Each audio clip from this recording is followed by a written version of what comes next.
زوردار عقلمند ببیتا۔ رامو کسان کا بیٹا بھولو اپنی بکریاں لے کر گاؤں کی طرف لوٹ رہا تھا۔ آج اسے دیر ہو گئی تھی۔ 2 بکریاں جھنڈ سے بچھڑ گئی تھیں، انہیں ڈھونڈنا پڑا۔ اماؤس کی رات تھی، گہرا اندھیرا چھا گیا تھا۔ ایسے میں دیکھتے دیکھتے بادل چھائے اور زوردار آندھی چلنے لگی۔ بھولا بکریوں کو ہنکاتا پناہ کی تلاش میں دوڑا۔ ببیتا بکری کو دنیا میں اگر کسی چیز سے ڈر لگتا تھا تو وہ تھی ہوا۔ آندھی چلتے ہی اس نے آنکھیں بند کیں اور جدھر منہ اٹھا ادھر دوڑنا شروع کر دیا۔ کتنی ہی دیر تک وہ دوڑتی رہی، کئی مرتبہ گری، کانٹوں میں الجھی، چوٹ کھائی، مگر رکی نہیں۔ آخر بے دم ہو کر گر پڑی۔ آندھی کا زور کم نہیں ہوا تھا، بارش مسلسل ہو رہی تھی۔ آنکھیں بند کیے پڑی وہ ہوا کی سائیں سائیں، بادلوں کی گڑگڑاہٹ اور درختوں کی ٹہنیوں کے ٹوٹ کر گرنے کی چرچراہٹ سنتی رہی، پھر تھکان کی وجہ سے بے ہوش ہو گئی۔ کئی گھنٹوں کے بعد اس کی آنکھیں کھلیں تو وہ ہڑبڑا کر اٹھ بیٹھی۔ چاروں طرف دیکھا، اس کے قدموں کے نیچے سے زمین کھسک گئی۔ وہ تو گھنے جنگل میں پہنچ گئی تھی۔ اندھیرے میں کچھ نظر نہیں آ رہا تھا، مگر جنگلی جانوروں کی آوازیں صاف سنائی دے رہی تھیں۔ بارش اور آندھی کا زور کم ہو گیا تھا۔ ببیتا کے جسم میں کاٹو تو لہو نہیں۔ اسے محسوس ہوا بس اب وہ تھوڑی دیر کی مہمان ہے، ابھی کوئی خونخوار درندہ آئے گا اور اسے کھا جائے گا۔ سوچنے لگی وہ کسی بھی طرح اپنی حفاظت کی اہل نہیں ہے، نہ اسے درخت پر چڑھنا آتا ہے، نہ لڑنے بھیڑنے کے فن سے وہ واقف ہے، اسے تیز دوڑنا بھی نہیں آتا۔ فرض کر لو اگر وہ تیز دوڑ بھی سکتی تو اندھیرے میں اسے راستہ کیسے سجھائی دے گا؟ وہ تھرتھراتی کانپتی بیٹھی رہی۔ اچانک جنگل شیر کی دہاڑ سے گونج اٹھا۔ ببیتا گھبرا کر کھڑی ہو گئی۔ اسے لگا کہ شیر کو اس کی بو مل گئی ہے، اب وہ تیر کی طرح ادھر آئے گا۔ چاندنی رات ہوتی تو شاید اپنے بچاؤ کے لیے وہ ہمت کر کے دوڑ پڑتی۔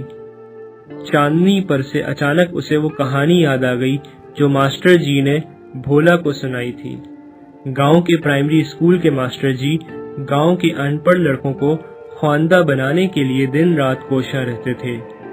چھٹی کے روز وہ جانور چرانے والے بچوں کے پاس جنگل پہنچ جاتے اور وہیں انہیں لکھنا پڑھنا سکھاتے۔ وہ کتابوں میں سے بچوں کو دلچسپ کہانیاں پڑھ کر سناتے تاکہ انہیں لکھنے پڑھنے میں دلچسپی پیدا ہو۔ بھولا تو اب چھوٹی چھوٹی کتابیں خود بھی پڑھنے لگا تھا۔ ایک دن ماسٹر جی نے ابو خان کی بکری چاندنی کہانی سنائی تھی۔ ببیتا نے بھی وہ کہانی سنی تھی۔ چاندنی جنگل میں بھٹک جاتی ہے، جہاں بھیڑیا اس پر حملہ کر دیتا ہے۔ چاندنی بزدل کی طرح ڈر کر مرنے کی بجائے بہادر کی طرح لڑ کر مرنے کو ترجیح دیتی ہے اور لڑتے لڑتے جان دے دیتی ہے۔ مگر ببیتا تو ننھی منی بکری تھی، وہ اپنی حفاظت لڑ کر نہیں کر سکتی تھی۔ شیر کی دھاڑ کچھ نزدیک سے سنائی دی۔ ببیتا کا دماغ تیزی سے کام کرنے لگا۔ نہ ہو اس کے پاس طاقت، عقل تو ہے، وہ ہوشیاری سے کام لے کر اپنی حفاظت کر لے گی۔ وہ ترکیب سوچ رہی تھی، ساتھ ساتھ اندھیرے میں آنکھیں پھاڑ پھاڑ کر دیکھ رہی تھی۔ وہی ہوا جس کا ڈر تھا۔ دور اندھیرے میں چمکتی ہوئی 2 آنکھیں نمودار ہوئیں۔ خوف سے اس کا جسم کانپنے لگا، مگر فوراً ہی ایک فیصلہ کر کے وہ بیٹھ گئی۔